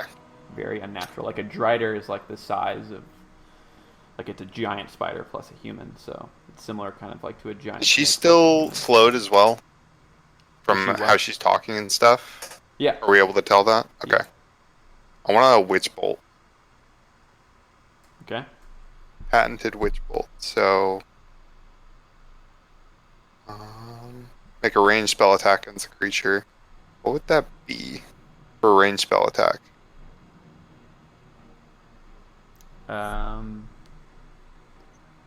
Proficiency plus intelligence plus 8. Intelligence modifier. Should be like plus 7 plus 8. That's what I think Gen's is plus 8. But Gen also has, I think, something that increases his attack. modifier, so it's probably Yeah. for you. Yeah, it's +7. Okay. So D20 +7, right? Is that what you're saying, Dylan? Yeah. Okay. That is still gonna do I hit. get advantage? No, but that's gonna hit Oh, perfect. because of probably because it's slow. Okay. Yeah, that makes sense. I don't remember if slow was advantage. No, she takes a hit on her AC, which isn't like insanely high given Yeah, what she true. is. Okay. It's 1d12 damage. 10 damage, and that's concentration, right? Yeah, it's concentration, so I can keep continue to use it. Yeah. So you see it crackle into her body, and she kind of gets like slammed against the wall for a second, and she's like, "Argh." It's like I still have so much work to do. That is fucking terrifying. I see the bug that's been flying around. It's on my wall right now. This is like, honestly, this is one of my weaknesses. I can't deal with bugs very well. All right, I'm gonna try to kill it. I'm gonna try to kill it with 2001: A Space Odyssey.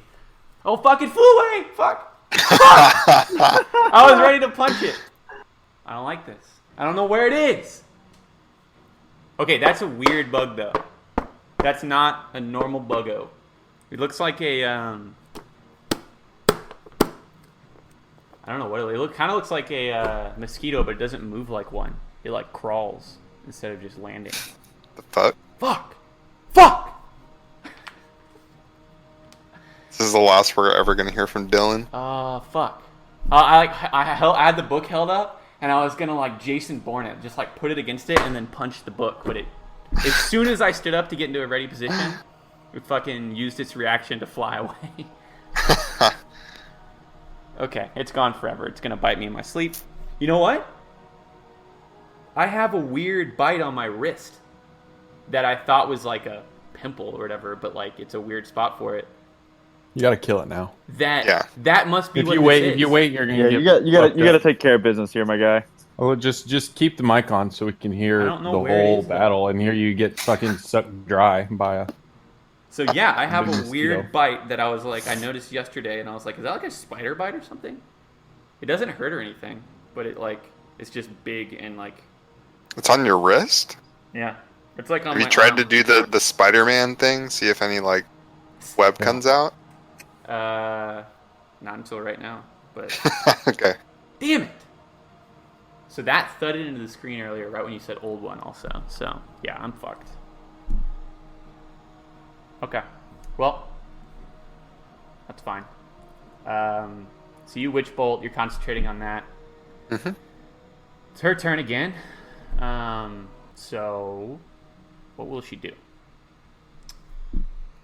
This is annoying. Some of her abilities, like bonus actions, do come into play, but that's completely negated. So you see her.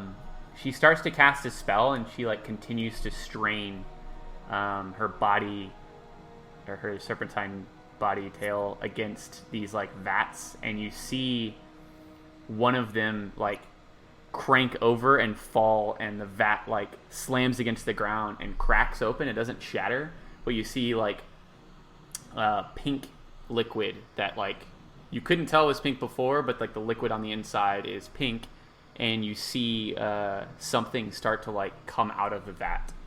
And this is what you see. You see this rather elongated, like worm-like creature with spines coming out of its sides come out, and it just starts like wriggling around and just like looks around for a second. And then that's it. So Begin's turn. So Begin is... By the way, you did see her start to like cast a spell. If I didn't say that. Okay. Alright, she has to roll wisdom. You. What's your DC? 16. Okay, so she is able to get out of the slow, finally, with that. So that spell is still slowed because she started it in the slow, but Yeah. And again, you don't really know if it targeted stuff on the other floor, or if it succeeded on other stuff on the other floor. You're pretty sure it targeted. So, like, you could still choose to concentrate on the spell, even though she's now broken out of it. Yeah, I am. Okay. So, Gin's turn. He is going to shoot an Eldritch Blast at her and then the new worm-like creature that has appeared. First at the worm. Die, worm! Die, zombie! Oh, wow. So the crit is going to hit her. She is taking a lot of damage. So the worm gets blasted back against the stairwell. It's like, "Rawr!" and like makes a sound. It's clearly alive. It's wriggling as it takes this damage. And then she gets hit like square in her like breast as she gets slammed back, even with the cover of the tube she's hiding behind. And then Gin would continue to move forward. He like moves against the desk and stands right there. And then, Bud, it would be your turn. The darkness is still there. Yes. She could roll some. I mean, can I tell if it's a the darkness is a spell is or is it an object? No, the darkness disappears. You see her get slammed. You hear a familiar blaster type sound. It's like, and you hear like her like cry out and no longer in slow motion. She's like, ah! And then you see the darkness spell disappear. Okay. I'm gonna go inside. Why can't I select? Just inside. I can't select the darkness. There it is. And I'm gonna cast Flaming Sphere. On Wormy? Right here. Yep.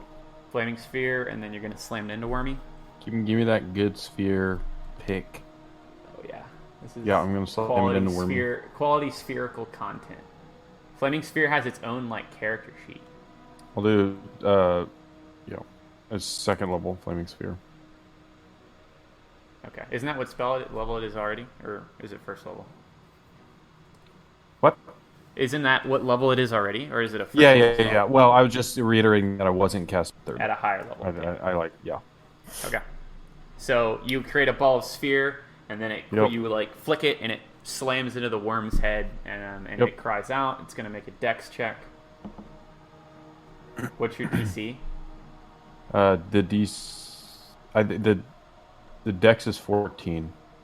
14. Okay. So you see it kind of like it's already wriggling from the Eldritch Blast that again hit it with. So you see it wriggle its way, and it avoids most of the brunt of this. So it's going to take half damage. Okay. So 2d6. It's a pretty agile Wormy. Not gonna lie. Yeah, surprising. Surprisingly agile. So do I still do 2d6 and then half it, or do I just 2d6? Just roll your 2d6 and then, or I mean, I guess you could roll 1d6, but typically I just have the spell like keyed in to do its damage. 4. Did it roll? Okay, there it is. Yep, 8. Okay, so that does some damage. Yep, that is hitting it, and it's like it has little tendrils coming out of its like face hole and spines around each of its like sections. It almost looks like an earthworm, but if it was from hell. And if you're done, it'd be Darcy's turn. Yep. Assuming Root's in there with you or looking in from the outside so you can see. Yeah. Gonna stick with the. Let's see. First moves. I'm gonna move the Zoms up defensively around Aldridge. Up to here. So I can move, and I'm gonna Toll the Dead on Snake Bitch. Okay, Wisdom. She's not gonna pass. This dice is loaded. I swear. She's rolled 119 to get out of slow, and everything else has been below. Okay, so she gets told again. She kind of holds her head, and she's still just like focusing on something as she's still like wrapped around one of the tanks, and she's just trying to like avoid things. But this spell isn't even targeting her; it's just kind of in her mind, so the cover doesn't help. I think Clay And just I'm tore gonna his ACL I'm gonna take a or couple. something bad. What? Yeah, he like just went up for a dunk and came down, and his like knee like cracked to the side. It Oh looks god. bad. Now he's just like gripping it and he's screaming on the floor. That's terrible. But I don't. Hopefully, it's just like fucking nothing. But like, Curry's just like sitting on the ground, like all the way across the court. Yeah, they're carrying him back. Now, hopefully, hopefully it's just He like is a 28 sprain. too. He's like on fire. Yeah, he's on like, fire. He's having- like he's kind of. They're like helping him, but he is like kind of into the locker room. So hopefully, it's just like a hyperextension or something. But it looked like he. I mean, he definitely landed on it weird, and it kind of looked like it The moved Warriors a are little. just being decimated by injuries. It's terrible. Oh, shit. Okay, sorry. I just like saw it and I had to turn on the sound. Wait, can y'all see the name of the worm in the turn order, or is it just blank? Yeah. No. Okay, No. that's funny. I kind of want y'all to see the name, but maybe later. Okay, so Darcy, your turn. What'd you say you're doing? You told the dead. You just finished your turn. I told the dead knight and I backed up. Okay. So Aldrich, it's your turn. Is this a table in the middle of the room? That is indeed a table. Okay. I am the table. That big It's round It's thing. an old reference that checks out. No. This thing in the middle. Okay. Big It's got a round bunch thing of bullshit on it. looks like it has a bunch of like magic cards and shit on it. Yeah. I'm Command center.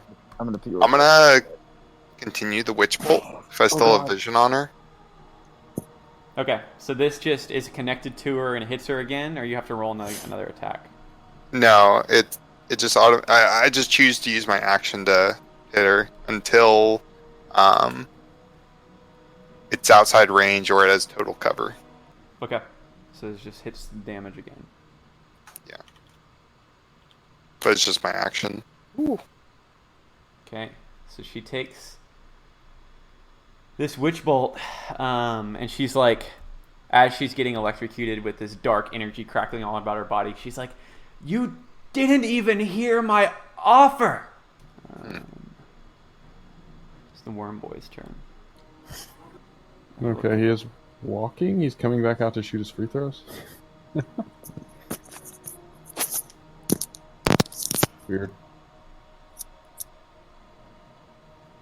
Maybe it's like a Paul Pierce thing. Yeah, he just had to take a shit. He was. Okay, so the Worm Boy, you see it slither over it again and face him, and it takes its tendril face and just lashes out at him. Oh, shit! This thing is going to be super accurate with this attack. It is going right for the face. Gin's like, yeah! It's pretty creepy. Whew. Oh, damn. So that's just enough to absorb, like, most, but not all of the icy armor that he put on himself. So you see it hit him, and Gin actually holds his ground, and you see a lot of the icy armor of Agathis kind of flow into the wormy boy, and it strikes, seems satisfied for a second, and then it like body starts racking with pain of seemingly caused by what it just did, and it is like, yeah, not in good shape. So Gin still has some remnants of the ice armor around him, but it's not very much. All right, and then it's her turn. And so you see her now. She, like almost right in front of Gin. She wrenches free. She's like I said, I hate to waste resources, but you forced my hand. And then she wrenches free this other vat, and it hits the ground, and it immediately shatters. And you see two arms like bust out of the glass, and this creature emerges like 2 times the height of Gin, and it does not look happy at all. It's a big, meaty humanoid with kind of like fins like you've seen on the Kuato before, all over its body, but they're like razor sharp, and it has razor sharp fins on like its forearms and it looms over Gin with a toothy maw. And then you see Sifa kind of like clap her hands together right after she hits this vat, and you see a spectral arcane gate open behind her, and she just backs into it, and you see her disappear. And y'all could roll Arcana checks to see if you understand what that was. I add 2 to this, so 28. So yeah, Darcy Aldridge, that's Dimension Door. She is used a spell to kind of teleport her within 500 feet of just anywhere. It could be vertical, horizontal, low, high. And she leaves you with the parting word before she fully jumps into the Dimension Door. So disrespectful, she says under her breath, and then she is gone. You're not sure where. Fuck. And then Gin's turn. So Gin's in a tough spot. He's in cantrip mode too. So you see Gin kind of like, he's standing his ground better than you'd think, given like, he's not that meaty of a boy. And he kind of puffs out his chest and he says to the big, meaty, razor-finned, hulking thing that's like 2 times his height,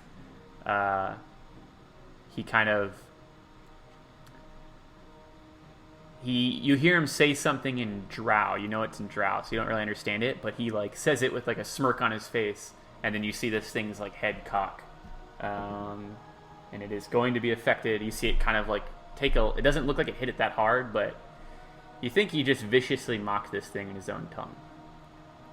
So it is not looking like it's in great shape after that for its next move or attack. So what is vicious mockery? 2d4 psychic. Yeah, x5. That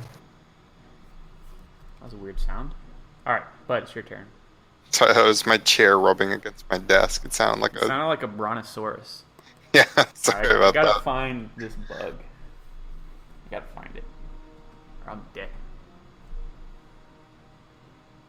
Alright, Bud, it's your turn. I haven't really had... Oh my god, I see it! You should get like a Ziploc container and like try to like cover it up. That's the first step. Alright, I gotta be smart this time. Just do the Ziploc container thing. Just get like something to contain it and then go from there. No, I mean, I'm gonna try to kill it. Murder. With a book. You can kill it after you have it in a container. It's not big. It's like fast. I'm not gonna be able to capture it. It's gonna have to be one decisive killing blow. It looks like a stink bug kind of, but still, this is a bug I've never seen before. Fuck! No! It fucking escaped, but it went down. I know where it is. Oh my god, there it is again. Fuck. It fucking landed and flew immediately. I think I just missed. There's no way it survived that and then flew away. Alright. We're back to square one, boys. This is the Breaking Bad episode of The Fly. It looks... I wish I could, like, somehow find out what this is just by, like, typing in features, descriptions, but I don't know how to Google this, basically.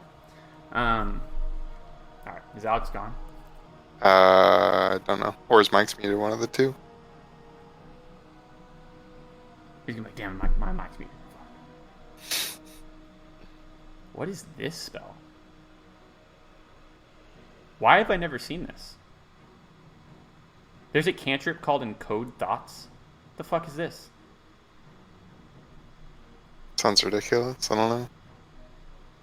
Put a finger to your head, you pull a memory, idea, or message from your mind and transform it into a tangible string of glowing energy called a thought strand, which persists for the duration. Or until you cast the spell again, the thought strand appears in unoccupied space within 5 feet as you as a semi-solid, tiny, weightless object that can be held and carried like a ribbon. This is from Guildmaster's Guide to Ravnica. That's the source. Yeah. Cast a spell while concentrating on a spell or ability allows you to read and manipulate thoughts of another. You can transform the thoughts and memories you read rather than your own into a thought strand. This is like a Demir effect. Casting a spell while holding a thought strand allows you instantly to receive whatever memory or message the thought can. It's dope. It's a cantrip with a casting time of 1 action, and it lasts for 8 hours. That's insane. Why is that a cantrip? The guide to Ravnica is just like OP bullshit. It's just magic.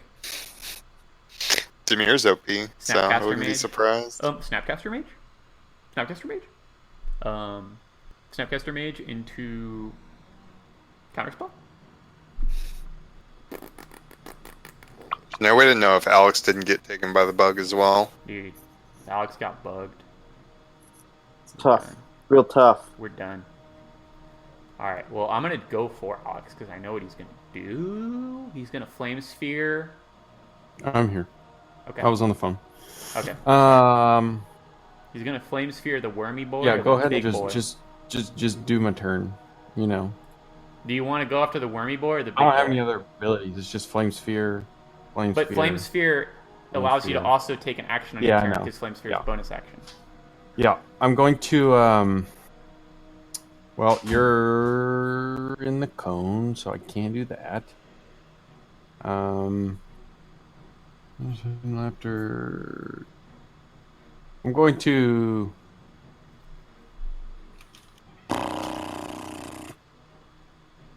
Would I know if this creature has an intelligence higher than 4? Or either creature? I don't know. This doesn't look like anything you've ever seen. It looks. Don't know. It's just like a hulking creature with like weird features and fins, and you saw it smile as it looked down upon Gin, so it looks like it might be intelligent. Has some level of intelligence. Okay, I'm gonna cast Tasha's hidden. No. Tasha's hideous laughter on the big fellow. Okay, so that's a wisdom, I'm assuming. Wizzy 14. Wizzy 14. What is that? What did he roll? Oh, that's a natural 19 in the darkness of my underdesk. So you see, you like tell like you tell like a psychic joke to it, and it like kind of looks up at you, and it's just like, ew. Like it's just like grossed out and offended by whatever you just said. Yeah, I hit him with the Roomba. Now you're gonna Roomba it? Yeah, I say, you're too stupid. It is.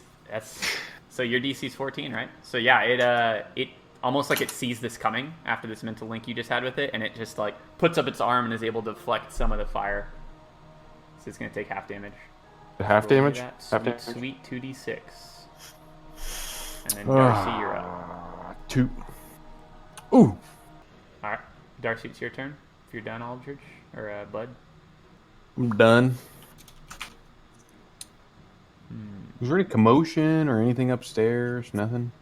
We're just still fighting these two bozos down here? No commotion that you can see, no, or hear, as of yet. Okay.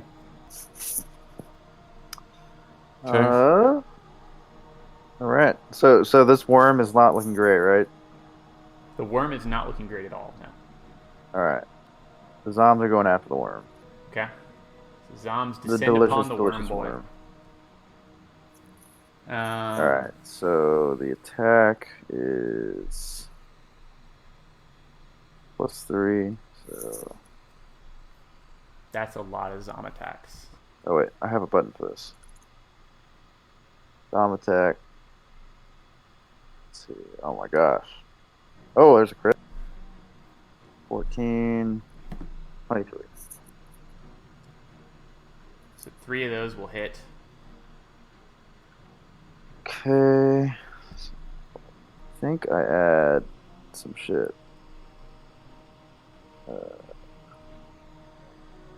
My zombie attacks, sorry. Add my proficiency bonus to its weapon damage. So, proficiency bonus is 3. It gets a +1. And I have Daria's band, so it's +5. So, roll 3d6 plus 15. Yeah, this thing is eviscerated. 15. So like the 15 is like Because Yeah, it's that's more than 1d6 enough plus to kill 1 normally, and then I add my proficiency bonus, which is plus 3, and then I have Yeah. Darius Band, which is plus 1. Yeah, so this just the Zoms rip it apart like segment by segment. As you hear, it's like kind of pretty horrific screams from a wormy boy as this wormy boy gets sent back to hell. Alright, and then I'm going to Toll the Dead on this big crunchy fin man. Okay. Why is this? For some reason, my character Toll sheet the doesn't have a Dead. side-scrolling bar. Okay, it is not going to pass this. Toll the Dead. It's getting told. Was he damaged? Yes, he got Vicious Mockery, and he got Fire and Flame Sphere. Okay, so he takes 10. Okay. So the big meaty boy does not like that. Puts his hand to his head. He's like, "Rah! Fuck!" This is a clusterfuck right now in this room. Yeah, it's a real horror show. I'm gonna firebolt the other big zom. Wait, describe him one more time. I feel like I missed the description part. It's just like a hulking, almost like amorphous, like just large, like almost like bodybuilder humanoid. That's like a significant, like a 6'7" humanoid. That's like built, but he has like gray amorphous skin and just like fins and weird spots all over his body. Okay. It doesn't look like anything like recognizable really. Gotcha. So this firebolt hits it in the head. Its head kicks back, and it's like, ugh! And it stumbles back a little bit. Still holding on, but yeah, I mean, it's like not in good shape after that. That's a strong firebolt. That's it for my action. Okay. So you see the thick boy. He doesn't know what to do, but almost like confirming your question earlier, Bud. Whenever you're asking if it was intelligent, it kind of like looks around in this area, almost like it's looking to like run away because it sees it's outnumbered and there's a horde of like monsters eating its wormy boyfriend. At least the guy that was in the vat next to him. Okay. You see it turn around and see the vat behind it, and it reaches over and like almost like easily puts its big meaty paws over the glass vat, which is smaller than the one that was in. It's one of the smaller ones in the room. Has some smallish figure in it. It's kind of milky liquid, so you can't see what it is exactly. And it like wrenches free and then holds it over its head and is going to throw it at the back of the room the full distance with some immense strength. So you see a vat headed your way. This is Bud, and I'm going to say Darcy. I'd say Root wouldn't necessarily be in the way. So y'all can roll a dex check as you try to get out of the way of this thing. Yeah. Okay, so Bud, I'm going to say you're going to take not as much. You're going to avoid most of it. Oh, shit. It's still a lot of damage. So you take 8 damage from this thing exploding, glass shards hitting into you like shrapnel, as it is going to do a lot of damage even if you save. And liquid, like, it shatters against the wall and kind of in the space y'all are standing. It was well aimed. And you see a figure arise from within the vat that's now standing in between you and Darcy. And it is like a slim little boy. It's a slim little boy with, how to describe? It's like naked, and its arms are like irregularly angled and like super sharp on the end. It's like it has like a kind of like a shark's head, but super thin and like pointed in the back like a cone. And then both of its arms are essentially just like spear-like appendages. That's what it looks like, kind of. It's the best token to depict what I just said. and it kind of just like looks at you and then looks at Darcy with like glowing eyes. Wait, Darcy never rolled a dexterity check. Will you there? What's that? We gotta roll a dexterity check for the vat hurtling towards you. Sorry, I was on mute. Okay. Dexterity. I'm not gonna do it. 10. Okay, so you take 16 damage from this Oof. thing. As you take the full brunt of it, you're not able to get out of the way as much. You get blasted back against the wall as this glass shatters, liquid spills over the ground, and then this like knife-like, sharp-angled, almost like alienoid type creature emerges from the glass and just like looks over at you and then looks at Bud as well. As this thing is a strong boy and it sent that towards you. Okay, and then everybody can roll perception checks at the top of the round. There's one thing everybody's going to notice easily, and there's another thing that's going to require a perception check. So, Aldrich, you hear pretty distinctly from coming through the doorway, wafting in from the doorway on the outside. You hear The like, south doorway? yeah, you south mean? doorway. Okay. You hear like banging, just like a like really loudly, that you're not sure what it is, but you hear this kind of like steady cadence, and then everybody in the room sees this spiraling, like right where her desk is. Gin is like right next to it. He's like, oh fuck.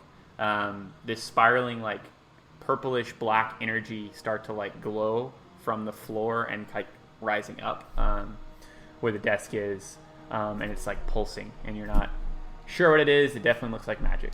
All right, so it's Gin's turn. Gin is going to turn towards the thick boy.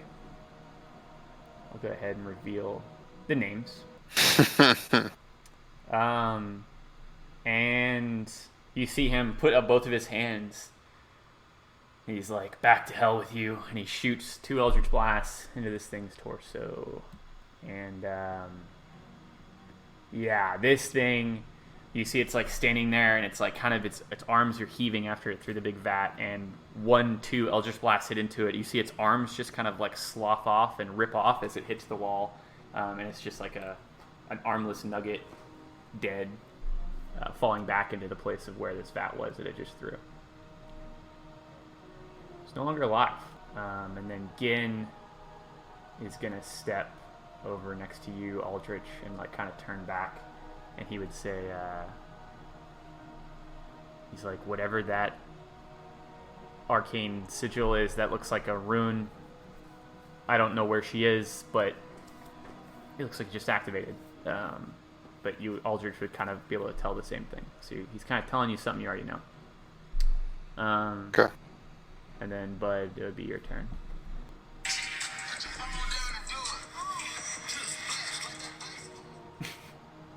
What was that? You just gotta do it. Splish splash like the ice on the wrist. It was like the Male ad scene, for so bad. ESPN Watch or whatever. The Migos on there. Yeah. So you just saw the thick boy get his arms ripped Yeah. off by arcane force energy I don't know from what to do. Gin's Iron Man palms.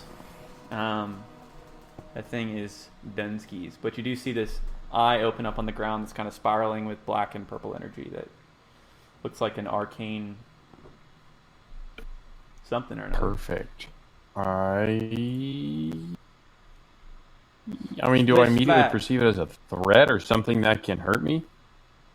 I would I mean, assume. you're a wizard, so you know that there's only a couple of reasons wizard. you would use kind of arcane placements, words, sigils, what have you, and it's very possible it's a threat. It's a trap. Is there any way that I could disarm it in a way, or potentially mitigate its effects? Maybe with the spell or something. You saying just like as like a check to go up and like deal with it? I just don't know if I recognize it or something. I don't know. You do not 5 recognize it. You years can roll old. an Arcana to see how well you might start to recognize it, but from first glance you don't. I'm gonna roll it just because I want to. Did it not roll? That's weird. I clicked it. Ooh. Yeah, this does Damn, not that's look like awesome. something you're familiar with. Okay. Is that a straight up ladder? Like, It's a is stairwell. It's just a stairwell. It's not a ladder. Okay. That's the stairwell that Darcy went up. Okay. I guess you wouldn't know that, though. So it's like, that's a hell of a dangerous thing to climb up. Yeah. I'm not going to do anything, but I'm going to ready a firebolt. So you do know the next there is a little creature thing that I emerged can from the vat that hit y'all. This thing. There's a little like knife-armed weird guy that came out of the vat that the guy threw at you. So he's over there because he was in the vat that the thick boy threw. Gotcha. Okay, that's right. Okay, I'm gonna firebolt it. Okay, roll me that attack. That is not gonna hit him. You see him kind of deftly. He's like quick on his feet because he's a tiny boy, and this misses him. I can't even see him on the map. Okay. Yeah, he's a slim boy. That is true to the RP of this situation. That's all you. I'm done. Okay. So I got to piss. Y'all just want to take a break? Because the end of the game is I'm also probably happening. running up on. Yeah, I've got to go to bed soon. Okay, yeah, I mean, this is a good stopping point. I want to watch the rest of the game anyways, and after this. Okay. So this is where we're at. So the situation, yeah, y'all. Two of the three threats have been eliminated. There's a weird sigil, and you don't know where Sifa went. But you know she dimension door somewhere within 500 feet a couple turns ago. So. Cool. Okay. Slim boy left. Weird dark eye sigil. Just writing this in the chat for posterity. And y'all know collectively, y'all hit her with a lot of stuff. And I mean, she obviously seems pretty powerful. She's also like a type of creature you've never seen before, like a mutant or something. But she was damaged, and you know she was. So there's probably a reason she dimension doored away, basically. Okay. So I'm gonna chill and watch the game. If y'all wanna. Okay. Yeah, I should be free-ish this weekend. Yeah, I hopefully will be. I'm gonna have to work some this weekend. Next week's gonna be really bad for me, but if we could do like, did Biz say it's like Saturday night that he could potentially play? Saturday evening? I think it's Saturday afternoon. Yeah, that Saturday night was the one Will said he couldn't. Oh, okay. Forget. I think Biz said Saturday afternoon.